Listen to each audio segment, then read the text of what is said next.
جن پر آخرت میں بھی سزا ملتی ہے اور دنیا میں بھی سزا ملتی ہے، اور ان میں سے ایک گناہ ہے جادو، کسی کو ناحق جادو کرنا اور کسی کو ستانا، کسی کو پریشان کرنا بڑا سنگین جرم ہے، گناہ کبیرہ ہے۔ اس عمل سے اللہ اتنے ناراض ہوتے ہیں کہ جادو کرنے والے کو اللہ قبر میں داخل ہونے سے پہلے دنیا میں رخصت ہے، اور ہم نے یہ دیکھا ہے۔ بہرحال لیکن کوئی بھی بیماری ہو، کوئی بھی پریشانی ہو، قرآن اور حدیث میں اللہ اس کا علاج موجود اللہ نے رکھا ہے۔ جب رسول اکرم صلی اللہ علیہ وسلم نہیں بچ پائے، میں اور آپ کیسے بچ سکتے ہیں؟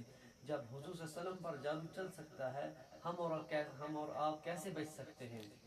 یہ چیزیں برحق قرآن اور حدیث سے یہ چیزیں ثابت ہیں، لیکن ان کا علاج قرآن اور حدیث کے اندر موجود ہے۔ علامات بیان کی ہیں، جادو کی علامات یہ ہیں، جیسے انسان رات کو سوتا ہے اور رات کو برے خواب دیکھتا ہے، جانوروں کو دیکھتا ہے، قبرستان دیکھتا ہے، درندے دیکھتا ہے، یا قبریں دیکھتا ہے، یہ سانپ دیکھتا ہے، اس طرح کے ڈراؤنے اور برے خواب یہ جادو کی علامت ہے۔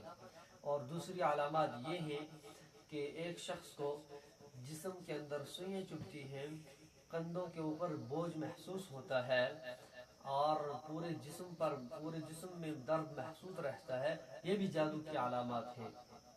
اور تیسری علامت علماء نے یہ بیان کی ہے کہ آدمی راستے میں چلتا ہے اور اس کو محسوس ہوتا ہے کہ میرے پیچھے کوئی چلتا ہے، یا کمرے کے اندر بیٹھا ہے، وہ غائب سے آواز آ رہی ہے، ادھر ادھر دیکھتا ہے اس کو کوئی نہیں نظر آتا ہے، یہ بھی جادو کی علامت ہے۔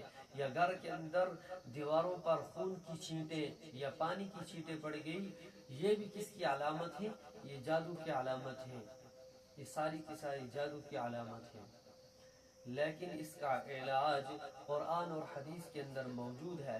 یا گھر کے اندر پیار و محبت کے ساتھ گھر والے سب رہ رہے ہیں، اور اچانک گھر کے اندر جھگڑے اور فساد شروع ہو گئے ہیں، یہ بھی جادو کی ایک علامت ہے۔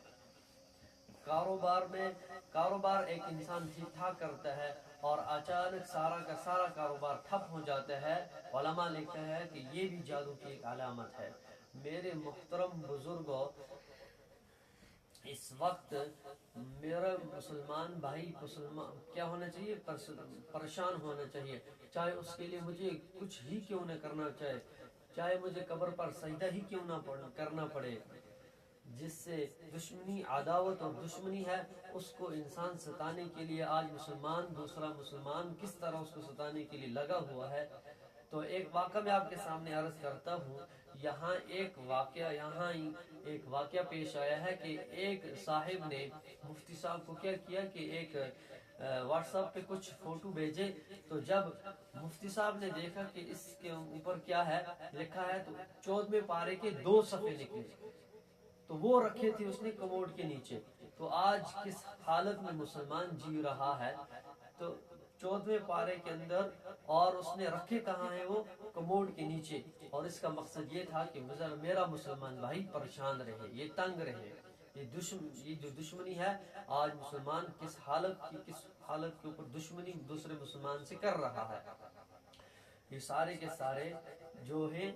اور آج کل دنیا کے اندر بہت سارے بڑے بڑے عامل ہیں، یہ سب سے بڑے فراڈ کرنے والے، اور یہ سب سے زیادہ گندے کام کرنے والے ہیں، اور جو جتنے زیادہ یہ گندے کام کرتے ہیں اتنی ہی زیادہ ان کی تعویذ زیادہ اثر کرتے ہیں۔ تو اس لیے ہمیں ایک واقعہ میں آپ کو سناتا ہوں۔ تو مفتی صاحب ایک واقعہ سناتے ہیں کہ میں ایک دفعہ ایک عامل کے پاس گیا، اور میں نے اس سے کہا کہ میں عامل سے پوچھا کہ میرے پاس اتنا پیسہ ہے، تو اس عامل نے اس سے کہا کہ آپ کو ایک کام کرنا پڑے گا، آپ کو گندگی کھانی پڑے گی۔ کیا کھانی پڑے گی؟ گندگی کھانی پڑے گی۔ تو یہ جتنے یہ جو عامل ہوتے ہیں یہ بہت بڑے جاہل ہوتے ہیں، اور یہ لوگوں سے برے برے کام کرواتے ہیں۔ تو اس کے سامنے یہ کیا کرتے ہیں؟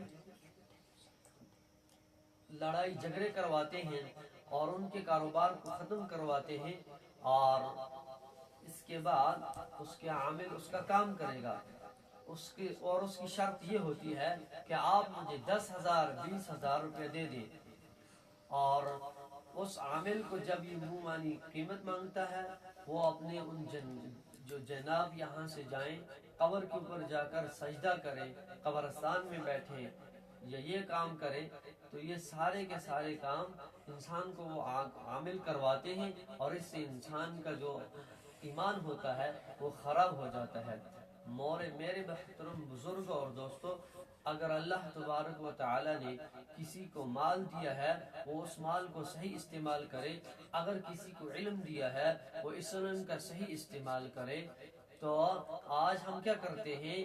اپنے علم کے ذریعے اور اپنا جو اللہ نے ہمیں مال دیا ہے اس مال کے ذریعے ہم اپنے دوسروں کو کیا کرتے ہیں؟